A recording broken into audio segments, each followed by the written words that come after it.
If you sign that, you lose everything, the waitress said quietly.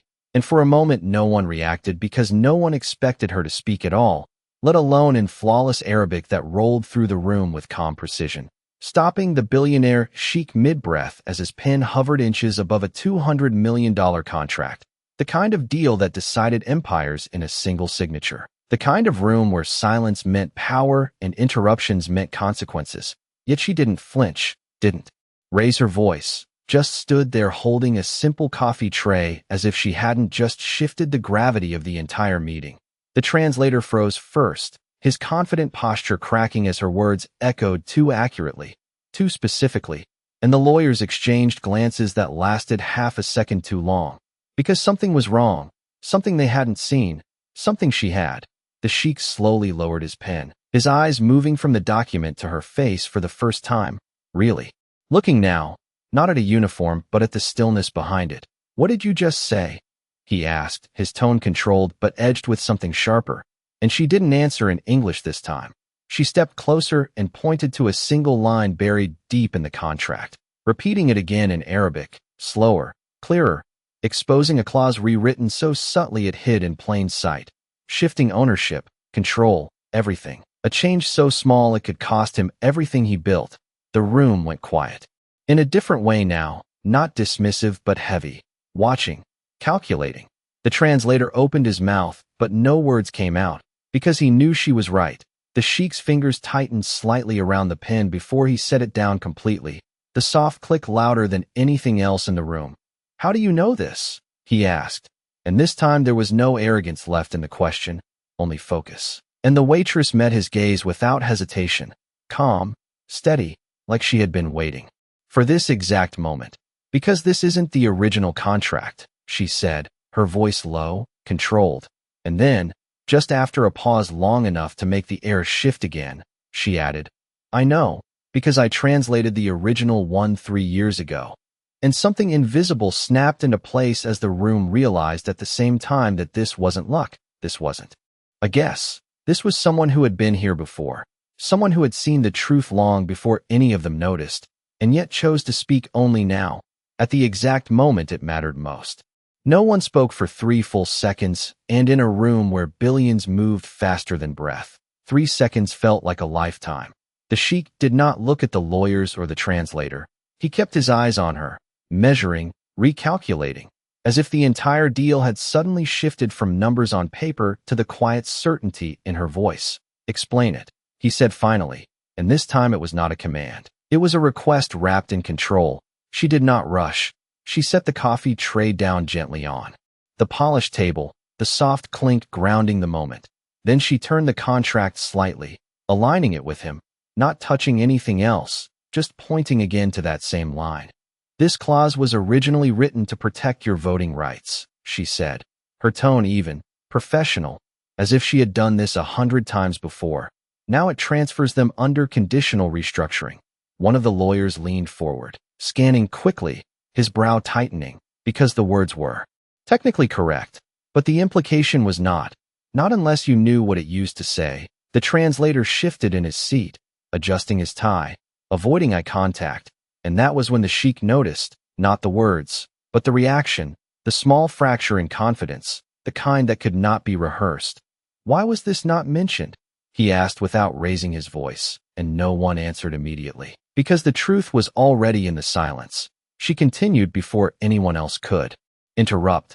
The phrasing is subtle, but the outcome is not, she said, her eyes still on the document, not on the people. If you sign this, control moves gradually, and by the time it is visible, it is irreversible. The room felt smaller, tighter, like the air had shifted direction. One of the partners cleared his throat, attempting a smile that did not reach his eyes. I think there has been a misunderstanding, he said carefully, but even he did not sound convinced. The Sheikh leaned back, slightly, studying her again, not as staff, not as background, but as a variable he had not accounted for. Your name, he said. And she hesitated just long enough to be noticed. Emily Carter, she replied. Simple, direct, and something about the way she said it suggested that the name itself did not carry the whole story. He nodded once, then gestured toward the document. You said you translated the original. he said. And now the room was listening to every word. For whom? He added. And for the first time, she looked up fully, meeting his gaze without hesitation. For a firm that handled your initial expansion into the region, she said, her voice steady. Before the deal was reassigned. The word reassigned hung in the air like a quiet accusation, because everyone in that room understood what it really meant. Replaced, rewritten, redirected. The Sheikh's expression did not change, but something in his posture did. A shift so small it could be missed if you were not looking for it. He turned the page slowly, then closed the contract entirely. The sound was soft, final, and when he spoke again, it was quieter than before, but carried more weight. Then we are not signing anything today, he said. And just like that, a $200 million decision dissolved into silence. But his eyes never left hers, because the real question had not been answered yet. Not the clause, not the translation, but the reason she was standing here now, in this room, wearing that uniform, when she clearly belonged somewhere else entirely. The room did not move after his words settled, not because they did not understand, but because they understood too well. A decision like that was not just a pause, it was a reversal, and reversals at this level did not happen without consequence. One of the partners forced a polite smile, leaning forward slightly, as if proximity could regain control. Perhaps we should take a short break and review the language together, he suggested, but the Sheikh did not respond.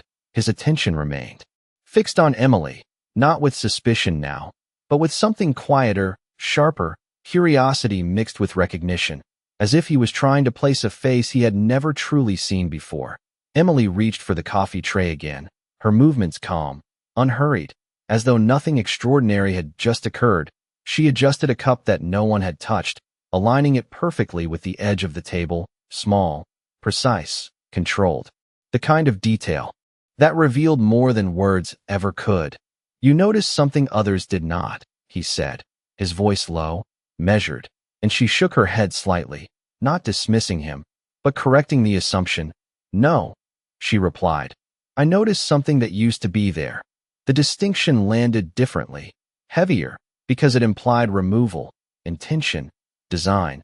The Sheikh's gaze sharpened almost imperceptibly, and for the first time, he shifted his focus away from her and toward his own team, scanning faces that had been familiar for years, searching for the smallest fracture in loyalty. In truth, the translator avoided his eyes again, just for a second, but this time it was enough.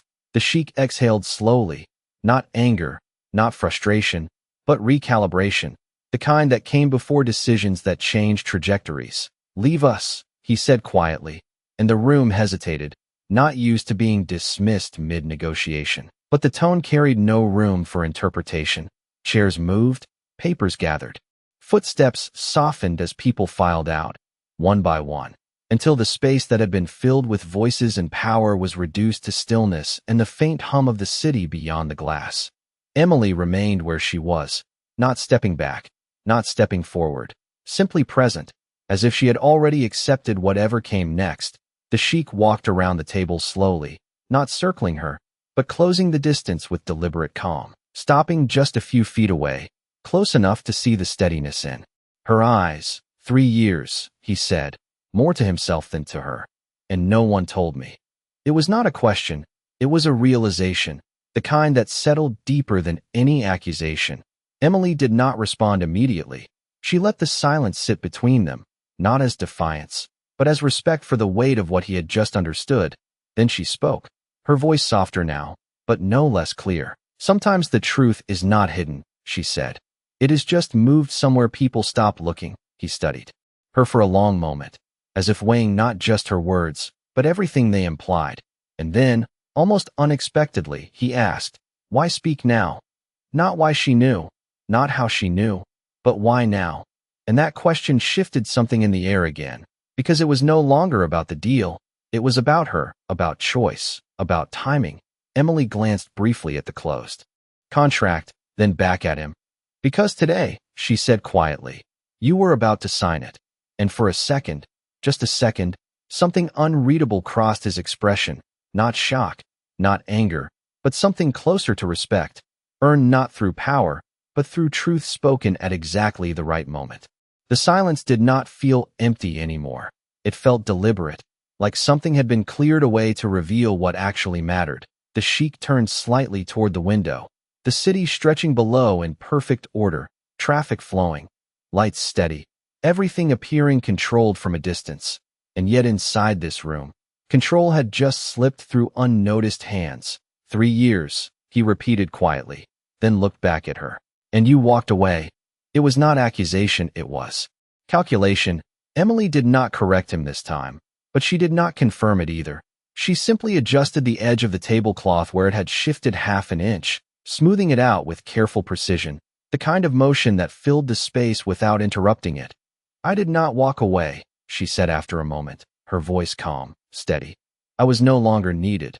The phrasing was subtle, but the meaning was not. The Sheikh's gaze held hers a fraction longer, as if testing whether there was more beneath the surface. And there was, but she did not offer it. Not yet. He moved back toward the table and opened the contract again, slower this time, not reading, but observing, scanning not just the words, but the intent behind them. This deal was reassigned, he said, echoing her earlier words. To whom? And this time the question was precise, directed, not at the situation, but at the system behind it. Emily's eyes shifted briefly to the folder, then back to him. To affirm that. Specializes in restructuring international assets, she said. They do not change the numbers, they change the meaning. The sentence landed quietly, but it carried weight, because it described something deeper than a single contract. It described a pattern. The Sheikh closed the folder again, more gently now, not as a final decision, but as a pause before a larger one. And you recognized it immediately, he said. And she nodded once, not proud, not hesitant, simply acknowledging what was true. Because it was familiar, she replied. Not the words, the method. He watched her carefully then. Asked the question that had been forming beneath everything else. Why are you here? Not in this room, not in this moment, but here, in this role, in this life that did not match what she clearly knew. And this time, the pause lasted longer, not because she did not have an answer, but because she chose how much of it to give. Because sometimes, she said slowly, it is easier to disappear than to explain what happened. The words were quiet, but they shifted something again, not in the room, but in him, because power was something he understood. Control was something he built his life on. But disappearing, that was something else entirely, something that did not fit into contracts or negotiations. He studied her as if trying to map a story that had been deliberately erased. And then, almost without thinking, he asked, and today, his voice softer now, you decided to be seen. Emily met his gaze, steady, unshaken, and for the first time, there was the faintest hint of something. Behind her calm, not fear, not hesitation, but resolve. No, she said quietly. Today, I decided not to stay silent. And the distinction mattered, because being seen was not her goal, truth was. And in that moment, the Sheikh understood something he had not expected to learn in a room built for negotiation, that the most dangerous advantage was not money or influence or power, but the ability to recognize the truth when no one else was willing to say it out loud. The room remained still, but it was no longer the stillness of uncertainty. It was the stillness of something shifting beneath the surface, the kind that could not be reversed once it began. The Sheikh walked back to his chair, but did not sit, his hand resting lightly on the back of it, as if he needed something solid, while everything else recalibrated. Not staying silent, he repeated quietly, testing the weight of her words. Then he looked at the contract again, not as a document, but as evidence, evidence of something larger than a single deal, something deliberate, structured, repeated. This was not the first time, he said, not asking, but confirming what he already understood. Emily did not answer immediately. She reached for a glass that had not been touched and rotated it slightly so the reflection of the window aligned with the edge of the table, a small adjustment, but intentional. No, she said finally, her voice calm. It rarely is. The implication settled into the room like a quiet truth no one had wanted to say out loud. The Sheikh exhaled slowly, his gaze drifting for a brief second before returning to her, sharper now, more focused. And you saw it before, he said. 3 years ago, she nodded once. And this time there was no hesitation, no distance in the answer. I did. she replied. And, for the first time, something unspoken moved through the space between them. Not tension, not conflict, but understanding, the kind that comes when two people recognize the same pattern from different sides of it. Then why did it happen again? He asked, and this time there was a quiet edge beneath the question, not directed at her, but at everything that had allowed it. Emily held his gaze, steady, unflinching. Because no one stopped it, she said simply, and the simplicity of the answer carried more weight than any explanation could. The Sheikh's jaw tightened just slightly, not in anger, but in realization, because power, for all its reach, depended on what it chose to notice and what it chose to ignore. He straightened slowly, releasing the chair, and walked past the table, not away from her, but toward the window again. The city unchanged, the illusion of order intact. You said your name was Emily Carter, he said after a moment, his voice quieter now, more deliberate. And she nodded. Yes. He turned back toward her, studying her with a different kind of attention now, not measuring what she could do for him, but what she represented, what she knew, what she had chosen to reveal. That is not the name on the original translation, he said, and the statement did not accuse. It uncovered the kind of observation that could not be undone once spoken. Emily did not look away, but there was a pause, brief, controlled, the kind that signaled a boundary rather than uncertainty. No, she said softly, it is not. The air shifted again, more subtly this time, because now the conversation was no longer about the contract, or the deal, or even the mistake. It was about identity, about what had been erased and why. The Sheikh took a step closer, not imposing, but intent. Then someone removed you, he said, and this time, it was not a question. Emily's expression did not change, but something in her stillness deepened, as if the words had reached a place she had long decided to keep quiet. Someone decided I should not be part of the outcome, she replied, and the phrasing was careful, precise, revealing just enough without exposing everything. The Sheikh watched her for a long moment, then nodded slowly, as if confirming something internally, something that had nothing to do with contracts and everything to do with trust. And today, he said, his voice steady, you put yourself back into it. Emily's gaze remained level, calm, unshaken. No, she said again, almost the same way as before, but this time there was something firmer beneath it. Today, I made sure the truth did not get removed again, and in that moment, the room felt different, not because anything visible had changed, but because something invisible had been restored. Not power, not control, but clarity, the kind that could not be negotiated, bought, or rewritten once it was finally seen. The clarity in the room did not fade. It deepened, like a light that once turned on could not be dimmed again. The Sheikh remained still for a moment, absorbing not just her words but the space they created, a space where assumptions no longer held their weight, where every detail demanded to be seen again. Truth does not get removed, he said slowly, more to himself than to her. It gets replaced, and the distinction mattered, because replacement required intention, planning, someone who understood exactly what they were doing. Emily did not respond immediately. She let the words settle, then nodded once, not as agreement, but as recognition. And most people never notice the difference, she added quietly. The Sheikh's gaze shifted back to the contract, but this time he did not open it. He did not need to, because now he understood that the document was only a surface. The real structure was behind it, hidden in decisions, in approvals, in names that appeared and disappeared. Without explanation, he walked to the side table and picked up his phone, not hurried, not reactive, just precise. He tapped once, then paused, considering, then placed it back down without making the call. The restraint itself was a decision. If I call this in now, he said, turning back toward her, they will fix it before I even finish speaking. Emily watched him calmly, her expression unchanged, because she understood what he was realizing, that speed alone was not control, that reacting too quickly could erase the very evidence he needed. Yes, she said simply. They always do.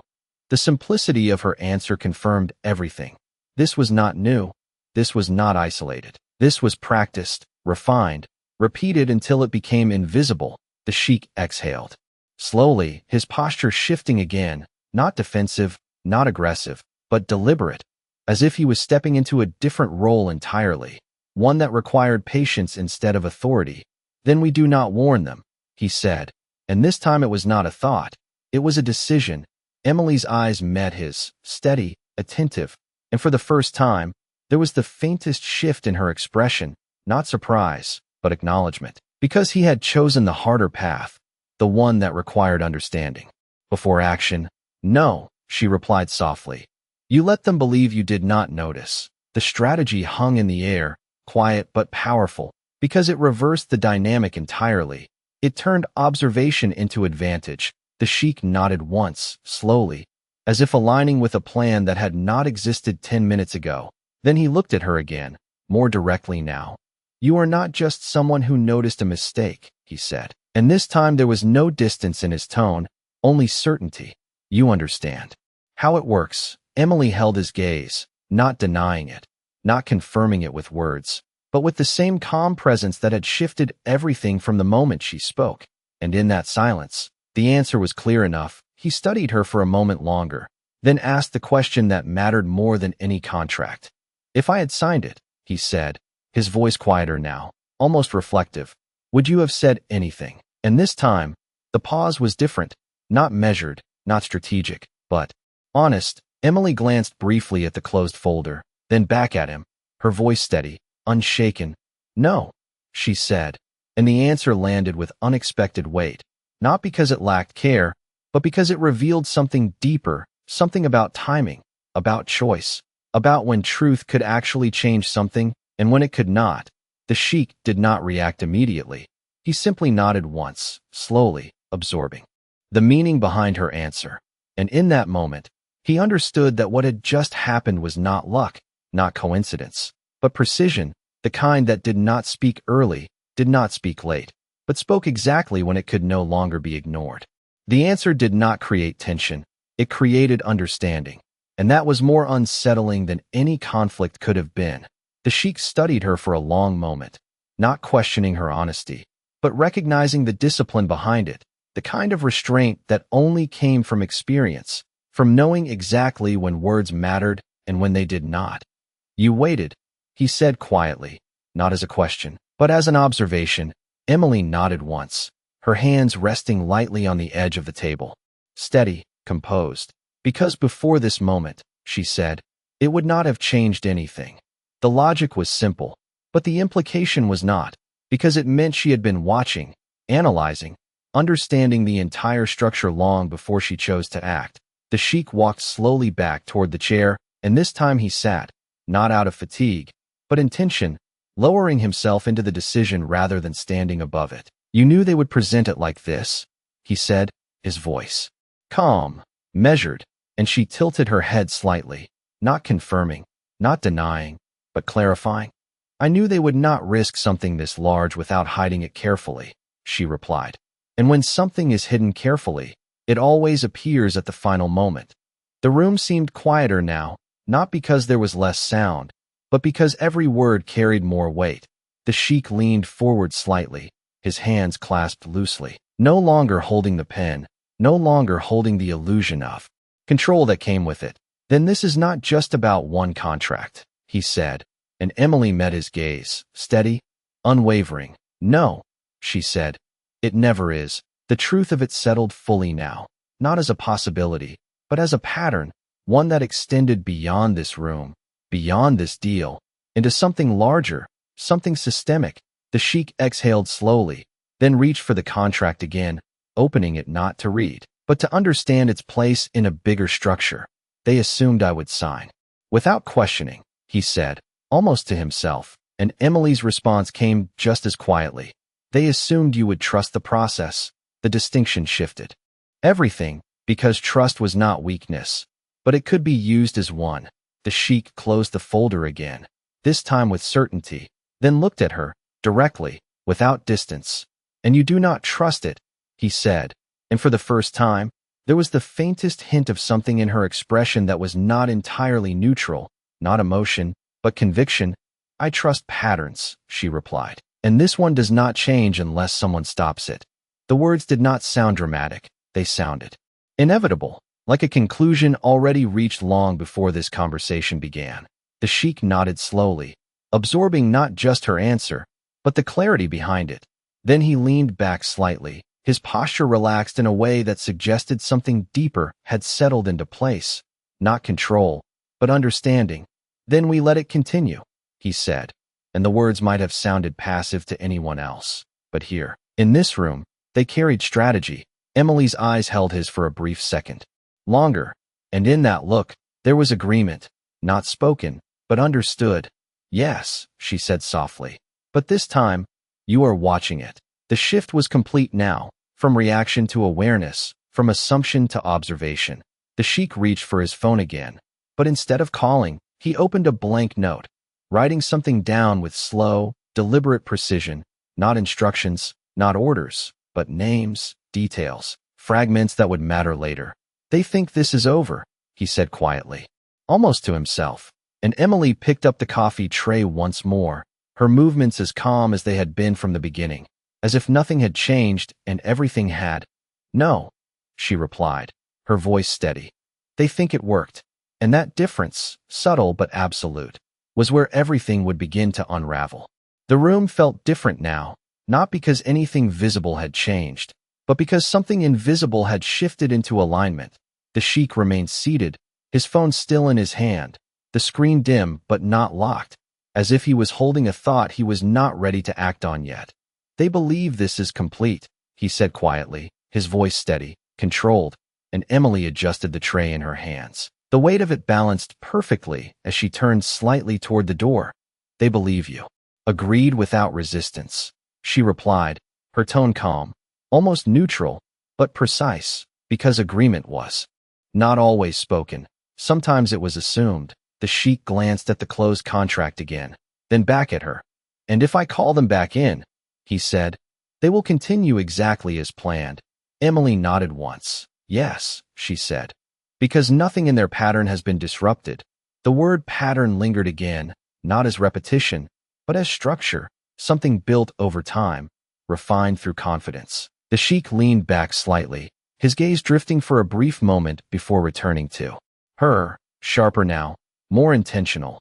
"Then we changed the pattern," he said, not as an idea, but as a decision already forming. Emily paused just long enough to acknowledge the shift, then asked, "How?" Not challenging, not questioning his authority, but focusing it. The Sheikh stood slowly this time, not abrupt, not reactive, just deliberate, and walked toward the table, placing his hand lightly on the folder. "We proceed," he said, but not as expected. The simplicity of it carried weight, because it meant stepping into their structure without alerting it. Emily watched him closely, her expression unchanged, but her attention fully present. "You let them believe the contract is under review," she said, her voice low, aligning with his thought before he finished it, and he nodded once. "And while they wait," he added, "we trace where it changed." The room seemed to narrow around that idea, focusing everything into a single direction, not forward, but inward, into the system itself. Emily set the tray down again, slower this time, as if marking the moment. "Then you will need the original file," she said, and this time, there was no hesitation, no distance, just clarity. The Sheikh looked at her, not surprised, but aware that she was already one step ahead. "You have access," he said, and it was not a question. Emily held his gaze for a brief second, then shook her head slightly. "No," she replied, "but I know where it was stored." The distinction mattered, because access could be revoked, but knowledge could not. The Sheikh's expression shifted almost imperceptibly, not into approval, but into recognition, because now he understood the full extent of what she carried, not just information, but memory, context, structure, the kind of insight that could not be replaced once removed. He stepped back from the table, giving space to the decision as it settled. "Then we do not involve my team," he said, his voice steady, controlled. "Not yet." Emily nodded once, the agreement quiet but absolute, because involving the wrong people too early would reset everything, would allow the pattern to correct itself before it could be exposed. The Sheikh picked up his phone again, this time not hesitating, but not calling either. Instead, he opened a secure application and paused, his finger hovering just above the screen. Then he looked at her again. If we do this, he said, it stays between us. The words were not a request, but a boundary, and Emily did not respond with words. She simply met his gaze, steady, unwavering. And in that silence, the answer was already given, because trust, like truth, did not need to be announced to exist. It only needed to be recognized at the moment it mattered most. The decision settled between them without needing to be spoken again, the kind that did not rely on agreement but on alignment. The Sheikh moved first, not quickly, not dramatically, but with quiet precision, his phone unlocking as he opened a secure channel and began typing, not messages, not instructions, but a request masked as routine, a standard retrieval, nothing urgent, nothing that would trigger attention, just enough to pull the original archive into view without raising a question. Emily watched without interrupting, her presence steady, as if she had already anticipated every step he was taking, because in many ways, she had. They will not notice this, he said after a moment, his voice low, controlled, and she nodded slightly. Not yet, she replied, the words simple but deliberate, because timing was still everything. The file request sent, the system began to respond, slowly, methodically, exactly as it was designed to. And in that quiet wait, the room felt different. Again, not tense, not uncertain, but focused, like something long hidden was about to surface. The Sheikh placed his phone down on the table, screen facing up, as the progress indicator moved almost invisibly forward. When it appears, he said, his eyes lifting to hers, you will confirm it. And this time, it was not a question of trust, but a recognition of expertise. Emily inclined her head once, calm, assured. I will, she said, and there was no hesitation in it, because this was not new. To her, only the context had changed. The minutes passed quietly. Not wasted, not idle, but filled with the weight of what was about to be uncovered. The Sheikh remained still, his attention no longer divided, no longer distracted by assumptions or appearances. Only the process mattered now, the truth behind it, the structure beneath it. And then, softly, the screen shifted, the file appeared, unremarkable at first glance, just another document among thousands. But both of them knew it was not just a file. It was the original, untouched, unaltered, the version before it had been moved, replaced, rewritten. Emily stepped closer, not hurried, not uncertain, her eyes scanning the text with quiet precision, moving line by line, not searching for something new, but confirming something already known. And then she stopped, her gaze settling on the same clause, the same line, but this time, unchanged, intact, exactly as it was meant to be. This is it, she said softly, and the certainty in her voice did not need emphasis. It carried its own weight. The Sheikh looked at the screen, then at the closed contract on the table, and for a moment, the contrast between them said everything. One truth, one manipulation, one hidden in plain sight, the other quietly preserved where no one thought to look. He exhaled slowly, not in relief, but in clarity, because now there was no doubt, no assumption, only fact, and fact could not be negotiated away. He reached forward and locked the phone, not ending the process, but containing it, holding it exactly where it needed to be. Now, he said quietly, his voice steady, resolved. We begin. Emily picked up the coffee tray once more, her movements the same as they had always been, calm, measured, unremarkable to anyone who was not paying attention. But everything about this moment had changed, not in volume, not in drama, but in direction, because the truth had not only been seen, it had been secured. And as she turned toward the door, she paused just slightly, her voice soft, almost a whisper, but clear enough to remain long after she left. They will not know what you found, she said, and the Sheikh's response came just as quietly, just as certain, not until it matters. And in that silence that followed, something final settled into place, not the end of a deal, but the beginning of something far more precise, because the most powerful shift was not stopping the lie. It was letting it continue just long enough for the truth to expose everything behind it.